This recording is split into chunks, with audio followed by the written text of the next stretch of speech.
Hello everyone, welcome to day 5 of Kenya, and it was a bit of an easier day today. It's still a long day, but a bit of an easier day today than some of the other days we've had so far. Today was the day where we transferred between locations. So we left Nairobi this morning, and we headed about 4 hours north to Sweetwater Camp. You can probably tell that I'm in a camp because I'm actually in a tent, and you can actually hear the frogs and the crickets outside, or whatever the bugs are. So if you're hearing like bugs and frogs, it's because I'm in a camp. But it's pretty nice to be camping again. I haven't been camping for about a decade. I think I last camped when I was working for the Boy Scouts. So it's nice to be camping again, even if this is more of a glamping setup than actual camping. This is the nicest tent I've ever been in. This morning we left Nairobi. We checked out of the hotel, and we got a very early start. We left at 7:45 in the morning, and I checked out of the hotel. The same person who was working there the night when I tried to clear out my bill and couldn't the first time around was the same person who was there this morning. And there was someone else in the middle of the shift. So basically, he worked late, got a short amount of sleep, and then had to come back with like less than 6 hours of rest, which seems very strange to me, but I was able to clear out my check last night. They introduced us to our drivers that we're going to have for the rest of the trip. And there are 3 different drivers. There are 3 different Land Rovers, and they split us into groups to evenly spread us between the Land Rovers. Then from there, we just started on the trip, leaving Nairobi to head to the camp. And we knew it was going to be about 4 hours long. We had our water. We were prepared, although there was water in the car. And they did give us these reusable water bottles. Yeah, they gave us these reusable water bottles to work on the safari, which is handy because they actually fit in the cup holders of the Land Rover. But I know when I bring it back home, my parents are going to go like, "Oh God, Becky, another water bottle? Really?" We ended up getting water bottles, and there's like a tank of water in the back, and basically you press the button and it spits out water until you press the button again. But it was interesting driving in Nairobi in the Land Rover because previously we'd been in the coach bus, which is a bit higher than everyone else on the road. But going back into the Land Rover, we're now back at the same level as everyone else on the road in most of the vehicles. So it gave a different view. And as we drove on, we passed a bunch of different types of farms. We passed by where they grow the pineapples. There were stacks of pineapples on the road. We passed by where they grow coffee and tea. At the very least, coffee. It turns out that I thought that Karen Blixen couldn't grow coffee because it was too high of an elevation, but actually she couldn't grow coffee because it was too low of an elevation, and coffee actually needs a higher elevation to grow. So hey, we have that fact straight now. We also drove by lots of farm animals. There were many farms. They also sell a lot of seedlings. Our driver is a very nice guy. He first made sure that he learned all our names. And then he was also giving us information while we were on the road. And he was telling us that they do grow fruit year-round in Kenya, but certain fruits only work during certain months. And people can buy their own seedlings and go for the food that way. But if they want to buy the fruit without actually buying the seedling, then they have to go to a market. And we drove through some small towns.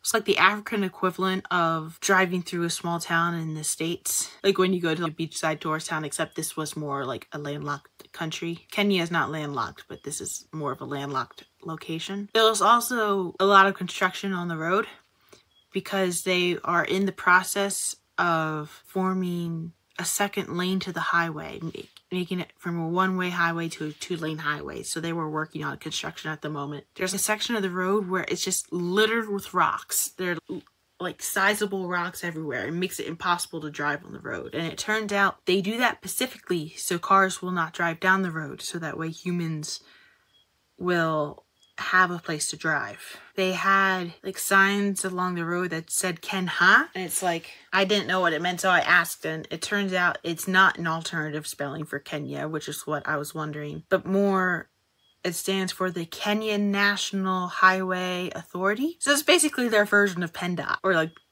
what the various states do. Like, that's Pennsylvania's version of who's responsible for the interstate and whatnot. It seems like Kenya has one for the whole country. Department of Transportation is probably a better analogy to that, yeah. We stopped at a gift shop halfway through so that way we could use the bathroom, and it split our 4-hour trip into 2 hours each with a bit of a break. And there's a huge gift shop, so we basically had to walk through the gift shop to get to the bathroom. And I ended up going for an open door, and I saw a squat toilet for the first time. I've seen them in books, but it was the first time seeing one in person. And I was like, yes, we're going to have this new experience. Yeah, it was a bit difficult. There was some concern about making sure that my pants were not in the way of the stream, but it went well. It was an experience. It was interesting. But yeah, I can see why women might want to wear dresses more if they have to use that particular type of toilet. After I used the bathroom, I saw that there was a snack store there. Usually when I go to a new country, I like trying brands of food that I don't get to try back home. And I probably would have done so by now, except for the fact that we were given extreme caution if we were walking in Nairobi because traffic is intense. So I didn't actually get to explore Nairobi all that much. Also because the days were so packed. We just needed to decompress once the itinerary was done. But it was like what you would see at a gas station, just a bunch of chips. And I found Smarties. It turns out Smarties are different here. This is another case of the United States is the weird one here, not everyone else. In the States, if you have the Smarties candies, you're basically having a little circle that's like a pill, and it's just packed sugar, like powdered sugar that dissolves on your tongue or you bite into. Meanwhile, in Kenya, and I think it's the case for Europe too, Smarties are much closer to M&Ms. It's basically chocolate with a candy coating on it. And they're slightly bigger than typical M&Ms too, by a couple millimeters. It was good. And there was some paper packaging there. It was interesting to try. Then we got into the Land Rover and it started getting really warm. We were on a highway that was relatively paved. Yeah, we were on pretty much a mostly paved highway. Before this highway was put in, it would take 12 hours to get to where we were going. From Mombasa maybe, or something like that. I forget where, but it's a lot shorter now that this highway's in. But because it's now a lot easier to drive, it was a lot faster, and our tour guide said that it was Lunatics Highway. He wasn't wrong. We saw someone with a motorcycle, and on the back of the motorcycle was a full 3-person couch. It was amazing that it was balanced on there. I also saw there was like a sign, like there was one point where there was like a detour, but the sign mentioned the detour by saying diversion here or diversion ahead. And it is the proper use of the word diversion, but it's not the first meaning of the word that comes to my mind when I think of diversion. I started getting warm and sleepy, but I didn't want to fall asleep because I was seeing a new part of the world I'd never seen before. And then our tour guide mentioned that we were crossing over the equator, which I have flown over the equator, but I've never actually touched it on the ground before. I had an opportunity to touch it on the ground before, but unfortunately I had to pass it up because I was ill that day. This was back when I went to Ecuador, but I was not ill today. It was exciting to see the sign for the equator, and then 5 minutes later we crossed the equator again. So we're still in the southern half, but just barely. And then I noticed that my seatbelt was getting really loose, so I pulled it tight. And then I saw a sign that said we were 10 kilometers from the Sweetwater camp. And that ended up being amazing timing, because right after we hit that sign, we got on the dirt road, and boy, it was bumpy. It was so bumpy. We were literally being tossed. There was a point where we were literally diagonally driving like this. I couldn't help but laugh, honestly, because you know there's going to be a rough ride. You know you're in like this 4-wheel drive vehicle because there's going to be like bumpies, and here's the bumps. Here they're all coming, yeah.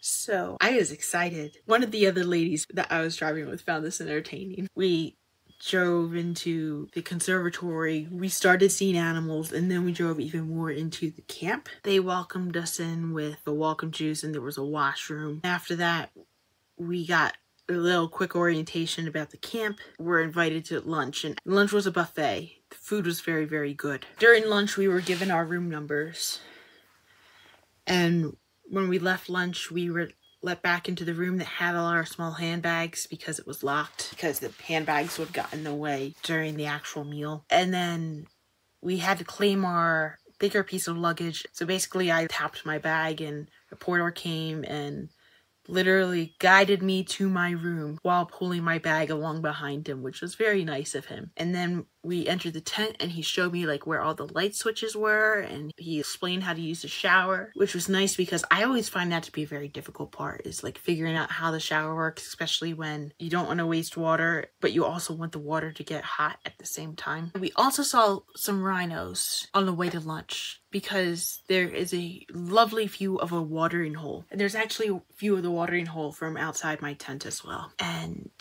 this is how we get to see different animals. So there were some zebras there and some waterbacks and some impalas, but there were also 2 rhinos there, and they were really close, and they were much bigger than the rhino we saw earlier in this trip. And I spent some time looking, but I knew that if I wanted to survive a 2-hour game drive, I would need to take a nap. So I took something resembling a nap, and it was nice. I could hear all the animals outside. There were 6 nests outside of birds, so all the birds were chirping, and there was a nice breeze going through. So there's a canvas covering over it now, but there's actually a window. There are windows to this room, and there's a nice breeze floating through. I gave myself like an hour-ish nap, and then I took some time to try to figure out the binoculars and stare at the animals across the way. And it started raining. We had our first game drive at 4 o'clock. This wasn't our first safari per se, because that was yesterday with the walking safari, but this was the first time we went with a game drive. That was exciting. It was only supposed to be 2 hours long. It was almost 3 because we were literally seeing everything. Since it was raining, I didn't bring any rain gear with me, but we were told that there were umbrellas in the room and we could take the umbrellas with us. And while I don't typically use umbrellas, I figured I might as well, because while I don't really care about me getting wet, I didn't want my crochet animals to get wet that I was carrying with me. I introduced the game driver to what I was doing with the animals, and I showed him all my crocheted little animals. Basically letting him know that I have this checklist where we actually see some of these animals. So the animals that I hadn't been able to get pictures of yet and that would potentially be here, I was able to keep in the pocket of the seat in front of me. And there were 4 that was there, and we ended up seeing 2 of them, so that was exciting. We first started off with some impalas, and we also saw some zebras. We saw multiple warthogs, actually. There are lots of animals. We ended up seeing the buffalo. That was exciting. We saw the buffalo very early on. We also were able to open up the windows to get better pictures, and the roof of the Land Rover went up. It took 3 of us to make it go up, but we were able to push the Land Rover up, and one of the other ladies had her camera that her brother had given her to take pictures of the safari, so she was clicking away, and we were able to stand up and get good pictures. I thankfully thought to charge my phone before we went on the game drive, but it nearly died during that game drive because I was keeping it open the entire time. Most of the time, we would drive along, and then we would see an animal and we would stop and we would spend some time watching the animals. It was pretty nice. Sometimes it would be like, oh, we're on a mission. We have to go, because the drivers would be talking to each other over the radio, and if they see an animal that's of interest, they'll let everyone know so we can all gather and look at the animal. There was one that was the largest antelope in Africa. There was one time I actually spotted something in the field and went like, hey, there's something out there. And it ended up, if I'm remembering the name correctly, a coro bastard. It is the heaviest bird that is able to fly.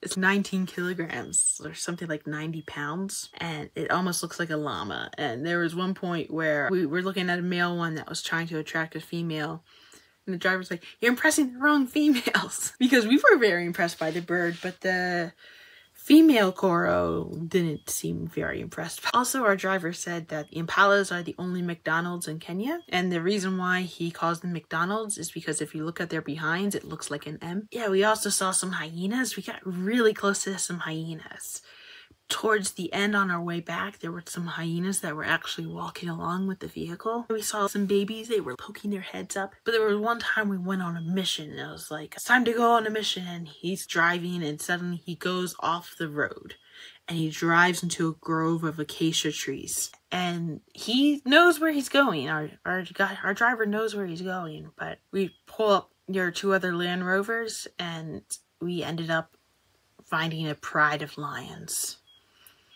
Had the entire pride. It had the male, it had all of the female mothers, and it had their cubs. And we spent a fair amount of time looking at the pride of lions. Our driver did joke to one of the other ladies like, hey, you want to open the door and go pet them? And I mentioned, yeah, I'm probably the one who's closest to actually doing that, but I know better. I did mention I was tempted, and one of the other ladies like, I'm gonna punch you in your throat if you actually do that. You're not doing that. It's like, okay. I was more kidding anyway. Yeah, the lions are just big cats. They're just like lazing around. They did that thing that cats do when they're like lying like this and their head goes like, One of the lions had an electronic collar on her, and it turns out they put an electronic collar on one of the mothers in every pride so that way they can keep track of the lion population. We also saw a really impressive rainbow. There was a double rainbow. There was a buffalo skull, and the rainbow arced over the buffalo skull. But it was a very strong rainbow. We ended up staring at the rainbow for a while. We also got some nice landscape pictures. Our driver pointed out when we saw the tip of Mount Kenya, and he also made sure we stopped and got a good picture of the sun behind a tree. And we also did talk about an acacia tree because the acacia trees are the giraffe's favorite thing to eat, but they are very thorny. And it turns out they're in a symbiotic relationship with the ants. The acacia tree provides ants with a home, and the ants provide the tree protection because ants will attack a giraffe if it eats from an acacia tree because the thorns are not enough to deter the giraffes. Like, that tongue is rough. We also saw some elephants in the distance. They were like really far away, but they were bigger than the ones we saw in the orphanage. And then we came back. I dropped my animals off. I put bug spray on. I went to dinner, and dinner was another buffet, but I went to the pasta stir-fry station, and that was a really good meal. That was pretty much my day. Just came back. Apparently there's going to be a hot water bottle in my bed.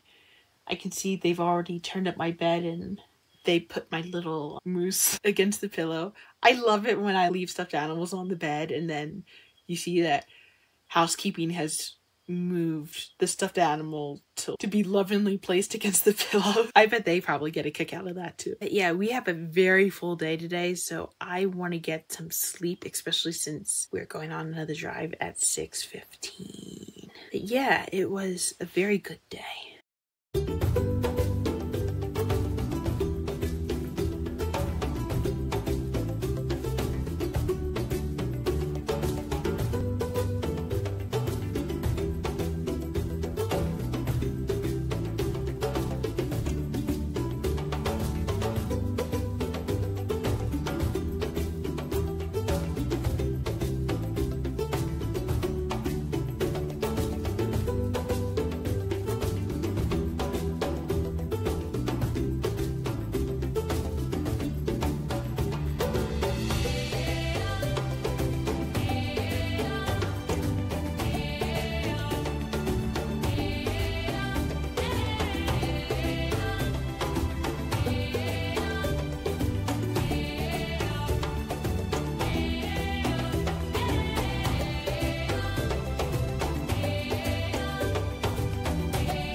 there, stay right there. Right there, Becky.